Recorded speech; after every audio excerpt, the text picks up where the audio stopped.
El Papa Francisco ha dicho: Dios perdona siempre, las personas a veces, pero la naturaleza no perdona. Cuidemos la Panamazonía.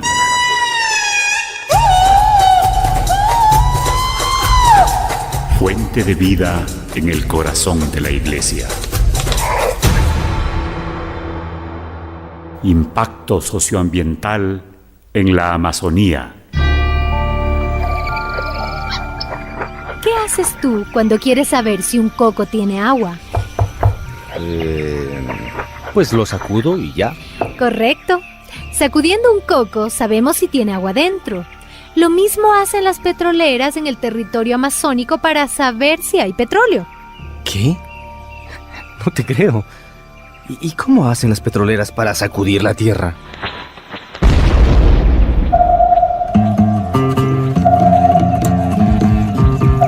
Utilizan el método de la prospección o exploración sísmica, que es un procedimiento técnico. ¿Y qué tiene que ver este procedimiento con el sacudón que le hacemos al coco para saber si tiene agua?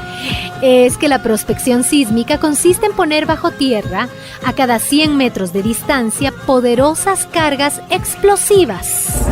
Y al hacerlas explosionar dentro de un territorio, se produce un sismo, un sacudón de la tierra. ¡Miércoles!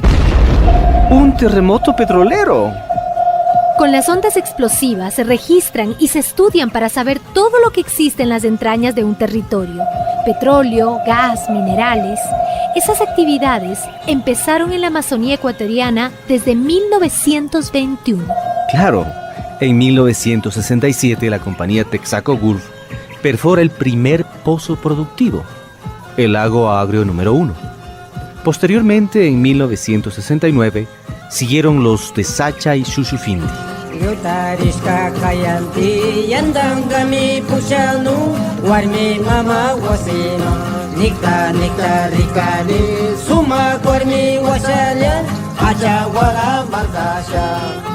Y así comienza la destrucción de nuestra selva. Se atenta contra la vida de nuestros pueblos indígenas, quienes desde hace mucho tiempo están soportando los peores impactos generados por la extracción del caucho, la madera, el oro y el petróleo en la Amazonía. Y pensar que muchas veces no queremos creer. Tampoco escuchar cuando nuestros hermanos indígenas vienen a decirnos lo que pasó en sus territorios. Por ejemplo, el caso Sarayaku. ¿Recuerdas? Que teníamos en Sarayaku, en nuestro río, muchas tortugas de agua, que los llamamos charapas.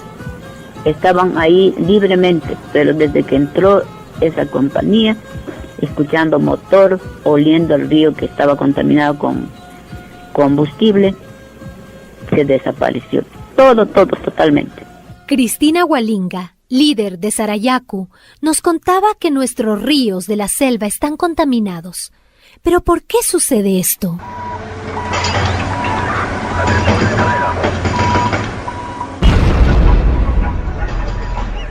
Porque casi siempre la extracción petrolera y minera se realizan sin control, sin información y sin consulta a los pueblos que habitan y son los dueños ancestrales de los territorios amazónicos. A pesar que las constituciones políticas dicen que el Estado garantiza a los pueblos la consulta previa, libre e informada sobre planes y programas de prospección, explotación y comercialización de recursos no renovables que se encuentren en sus tierras y que puedan afectarles ambiental o culturalmente. Como pasó con el pueblo de Sarayaku, ¿te acuerdas? Entró la petrolera argentina CGC para explotar petróleo en el bloque 23. Sin consulta previa a los pueblos indígenas, como disponía la Constitución. Mejor escuchemos a Mario Melo, abogado del caso Sarayaku. En el año de 1996, el Estado ecuatoriano hizo un contrato de concesión en favor de un consorcio de empresas argentinas transnacionales. Para hacerlo, no informó, no consultó, mucho menos pidió el consentimiento a los legítimos propietarios de ese territorio. Estos pueblos son gente eminentemente cazadora, recolectora, que viven de la cacería, de la pesca y de la recolección de frutos del bosque. Entonces, si se hace estallar semejante cantidad de explosivos, su comida se va nomás. Entonces, pierden la posibilidad de llevar la carne, que es su alimento, a sus casas. No hay derecho. Entran a tu casa, provocan explosiones para buscar petróleo, tus animales se van a otro lado y te quedas sin comida. Y sin comida y sin casa, lo único que les queda es migrar y pensar que a esta depredación de la selva y violencia contra los pueblos amazónicos le llaman desarrollo. Pero eso no es todo. ¿Sabes cuál es el peor daño a los pueblos indígenas que ocasiona el desarrollo? Sigamos escuchando al doctor Mario Melo. Yo tuve el honor de interrogar a don Sabino Hualinga, que es el líder espiritual de Sarayaco, un hombre de más de 90 años, y cuando yo le preguntaba qué era lo peor que había hecho la empresa CGC en el tiempo que estuvo en el territorio de Sarayaco, él me dijo que la mitad de los seres espirituales que habitaban el bosque y que interlocutaban con él desde que era niño, se habían ido, habían muerto o no iban a volver nunca más. La explotación petrolera produce la muerte del bosque y también la muerte del alma, la muerte del espíritu del pueblo.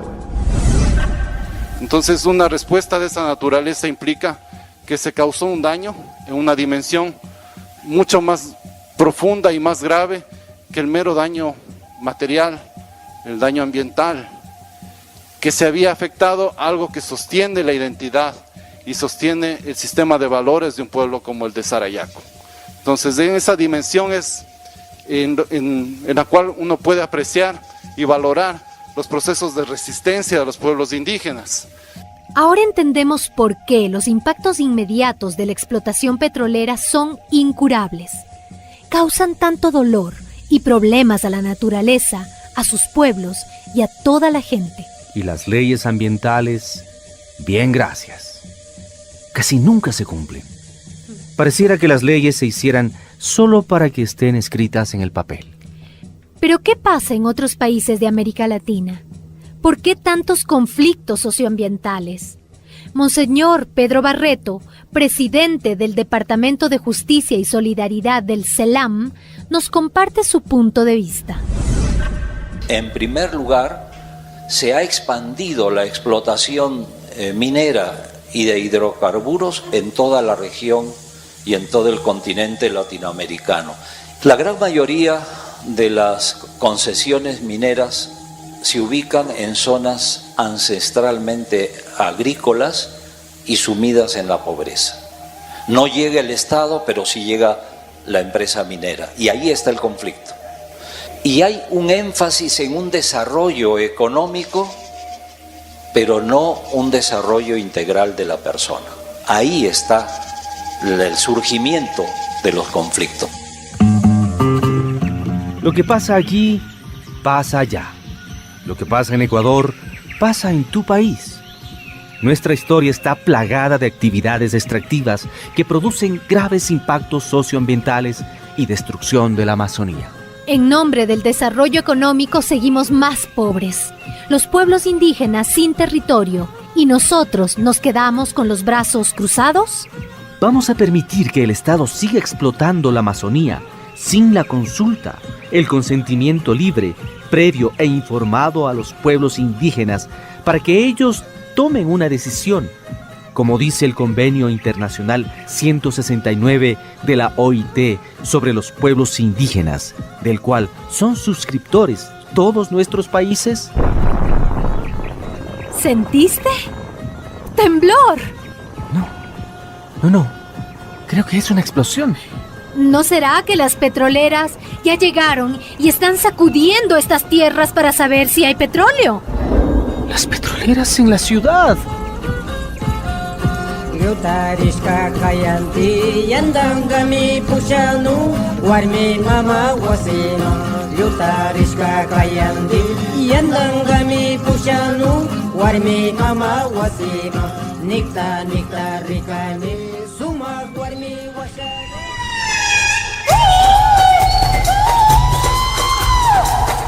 Amazonía, fuente de vida en el corazón de la Iglesia.